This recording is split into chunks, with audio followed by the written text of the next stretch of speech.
Chapter 11.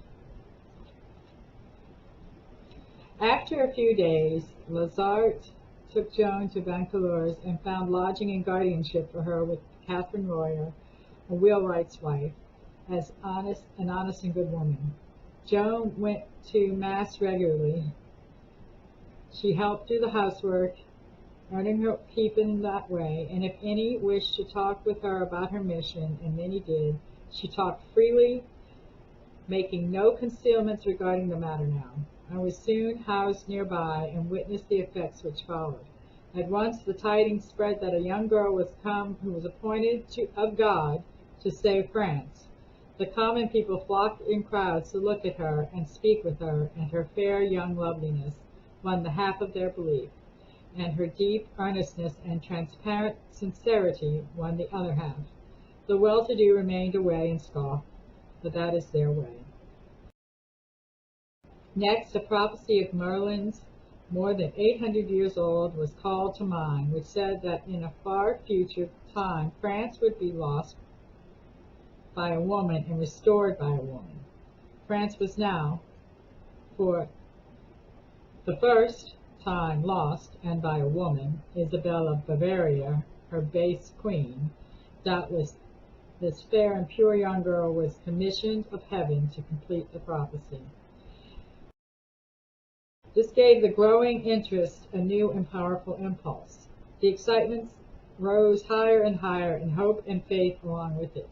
And so for Vaucouleurs, wave after wave of this inspiring enthusiasm flowed out over the land, far and wide, invading all the villages and refreshing and revivifying the perishing children of France.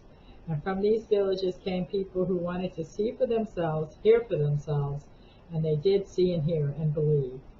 They filled the town, they more than filled it. Inns and lodgings were packed, and yet half of the inflow had to go without shelter. And still they came, winter as it was, for when a man's soul is starving, what does he care for meat and roof, so he can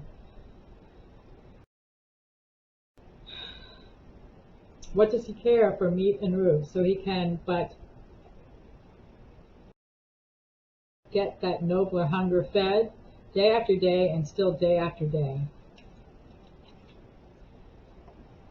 The great tide rose. Don Remy was dazed, amazed, stupefied, and said to itself, was this world wonder in our familiar midst all these years, and we too dull to see it?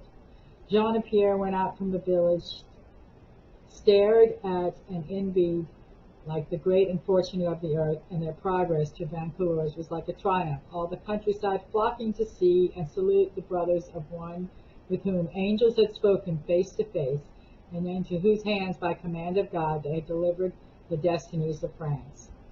The brothers brought the parents' blessing and Godspeed to Joan, and their promise to bring it to her in person later, and so, with the culminating happiness in her heart and the high hopes it inspired, she went and confronted the governor again, but he was no more tractable than he had been before. He refused to send her to the king.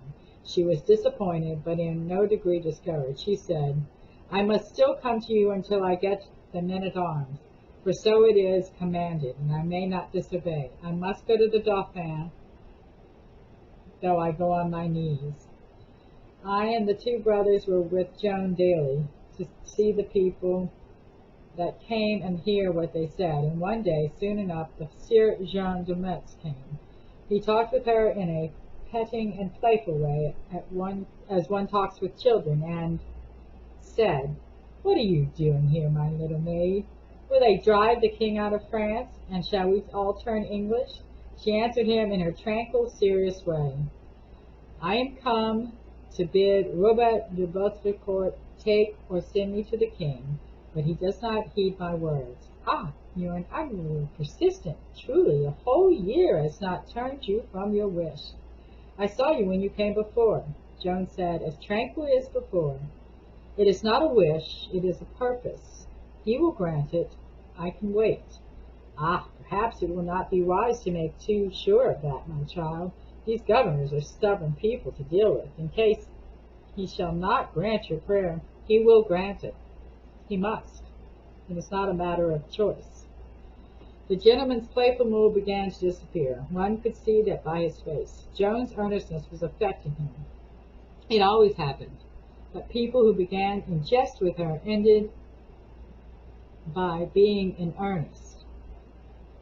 They soon began to perceive depths in her that they had not suspected, and that her manifest sincerity and the rock-like steadfastness of her convictions were forces which cowed levity, and it could not maintain its self-respect in their presence.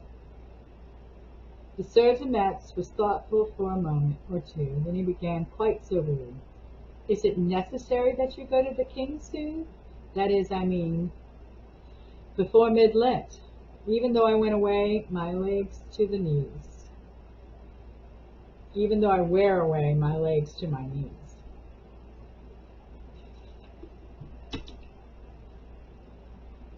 She said it with that sort of repressed fieriness that means so much when a person's heart is in a thing. You could see the response in the nobleman's face. You could see his eyes light up. There was sympathy there. He said most earnestly, God knows I think you should have the men-at-arms, and that somewhat would come of it. What is it that you would do? What is your hope and purpose? To rescue France, and it is appointed that I shall do it. For no one else in the world, neither kings, nor dukes, nor any other, can recover the kingdoms of France, and there is no help but in me. The words had a pleading and pathetic sound, and they touched that good nobleman. I saw it plainly. Joan dropped her voice a little and said, But indeed, I would rather spend with my poor mother, for this is not my calling, but I must go and do it, for it is my Lord's will.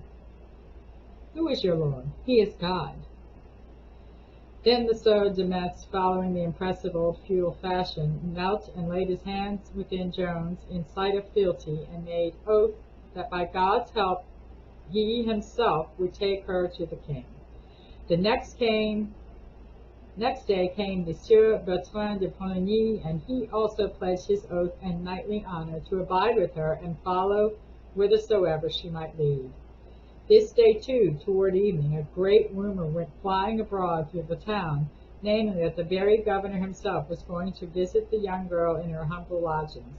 So, in the morning, the streets and lanes were packed with people waiting to see if this strange thing would indeed happen. And happen it did.